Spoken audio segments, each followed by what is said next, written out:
Good afternoon, I am Staff Sergeant Locklear and I'll be briefing Operation Stand.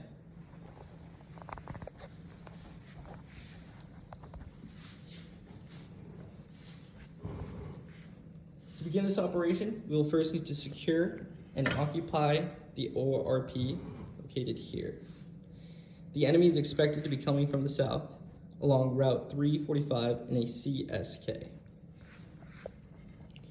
Once we have secured and occupied the ORP, we'll begin emplacing our elements. Starting first with the security element, they will move from the ORP to the position right here. And we will establish their sectors of fire with TRP-1 and TRP-2. After the first security element has been emplaced, the second security element will be positioned themselves, will move into this position here and establish their sectors of fire with TRP-4, TRP-5. After both security teams have been emplaced, our support by fire team will move to this position and establish their sectors of fire with TRP-2, TRP-3. Finally, we will move our ambush or assault element into this position here and establish their sectors of fire with TRP-3 and TRP-4. Once all these elements have been in place, security team 2 will then wait and deliver an early warning sign to the rest of the squad. The early warning sign will be delivered through radio. However, if the radio is unavailable, they will relay this information of the enemy is approaching with reflective mirror.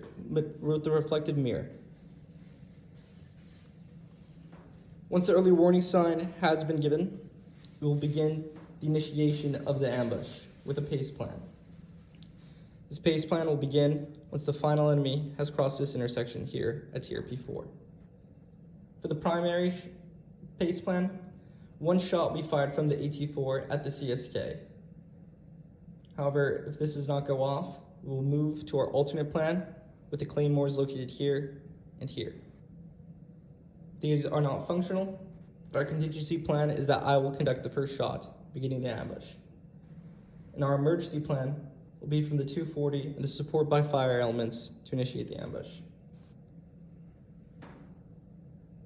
The rate of fire for this ambush will be open bolt systems will perform 5-second burst cyclic fire with 3 seconds of rest in between.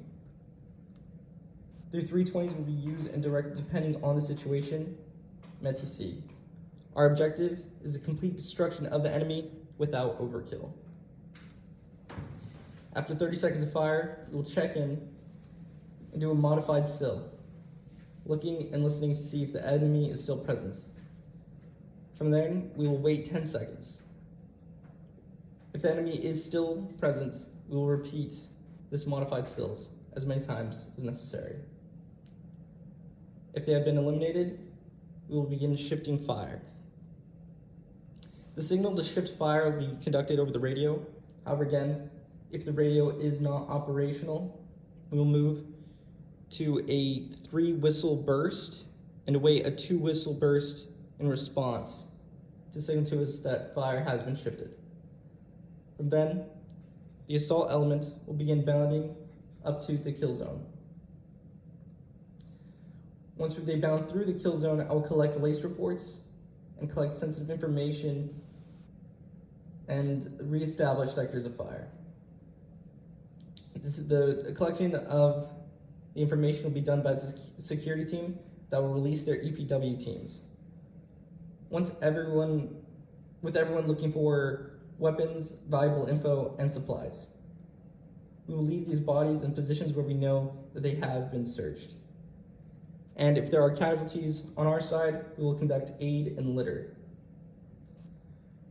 Once this is done, we will then withdraw using the red, white, and blue plan. Once we yell red, the assault team withdraws up to the RP. From then, when we yell white, we'll signal the support by fire team to move back to the ORP, to move to the RP. From then, we will yell blue, and security team will move to the RP. Once we're at the RP, we'll call higher and report a successful ambush, giving them details of how the operation went and what occurred. From there, we will wait for further orders, and once received, we will then move back to the ORP, thus concluding Operation Stand. Thank you.